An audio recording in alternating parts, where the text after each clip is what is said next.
সেখানে 9 নম্বর গাছের দিকে বাড়িয়েছেন, তিনি ডান দিক দিয়ে অনেকটা আক্রমণের চেষ্টা করতেছেন। আবার 8 নম্বর গাছে ক্লিয়ার করে একেবারে ফাটার, সেক্ষেত্রে সচিত খেলোয়াড়ের গতিকে বলের গতি বেশি হওয়া যায়।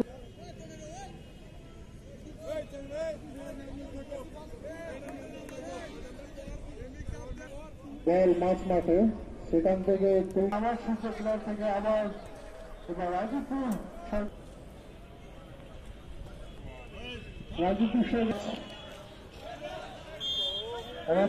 বাসী হয়তো হ্যান্ডবল অনেকটা আক্রমণাত্মক। দেখা যায় কি হয়, ঠিক দিলেন, দেখা যায় কি হয়। একেবারে